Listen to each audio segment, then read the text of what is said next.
जब बार बार प्रलय होता है ना, सतयुग, फिर त्रेता, फिर द्वापर, फिर कलयुग, फिर महाप्रलय, फिर से सतयुग, त्रेता, द्वापर, कलयुग, फिर महाप्रलय। और जब महाप्रलय हो जाता है, सृष्टि के बनने से पहले और सृष्टि के अंत के बाद जो रहता है वो केवल एक तत्व है और वही ईश्वर है। उसे क्या कहते हैं? ईश्वर।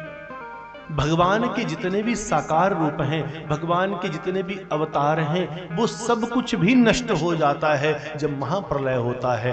बाद में एकमात्र जो सनातन तत्व रहता है उसे ही ईश्वर कहते हैं। उसका कोई रूप नहीं है, कोई आकार नहीं है, कोई नाम नहीं है। उसे आप ईश्वर कहते हैं, परमात्मा कहते हैं, मालिक कहते हैं। अपने अपने हिसाब से व्यक्ति कहता है। कोई अल्लाह कहता है, कोई परवरदिगार कहता है, कोई वाहेगुरु कहता है, कोई गॉड कहता है। इसलिए मैं आप लोगों को बार बार निवेदन करता हूं कि कभी भी धर्म के नाम पर विवाद करना नहीं चाहिए। धर्म के नाम पर विवाद करना नहीं चाहिए। और कभी ये मत बोलो कि उसका ऐसा धर्म है तो उसने ऐसा किया। ऐसा नहीं है। धर्म कभी खराब नहीं होता। धर्म कभी खराब नहीं है। बुरे लोग हर जगह पाए जाते हैं। आप व्यक्ति विशेष को गलत कह सकते हैं, आप किसी धर्म को गलत नहीं कह सकते।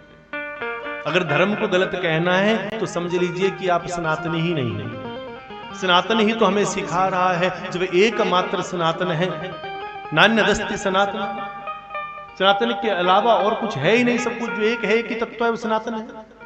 तो वही सनातन में हमें ज्ञान देने वाले वंदे कृष्णम जगत गुरुम, जो जगत गुरु कृष्ण हैं, उन्होंने हमें कहा सर्वधर्मान परित्यज्यम मामेकम शरणम। सारे धर्मों जातियों को छोड़कर, सारे धर्म के विवाद को छोड़कर, सारे धर्म के इस सारे प्रपंच को छोड़कर तू मेरी शरण में आ।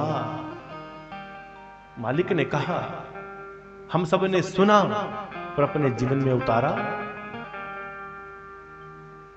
और जिसने उतार दिया वो पहुंच गया। तो सारे धर्मों जातियों का सम्मान करना चाहिए। सबका सम्मान करो, सबके प्रति प्रेम भाव रखो, और जब गलत हो तो उसका पूरी तरह से विरोध करो। गलत कहीं भी हो सकता है। ऐसा नहीं है कि वो एक किसी व्यक्ति, किसी जाति में, किसी धर्म में विशेष सब गलत ही होंगे, ऐसा नहीं होता है।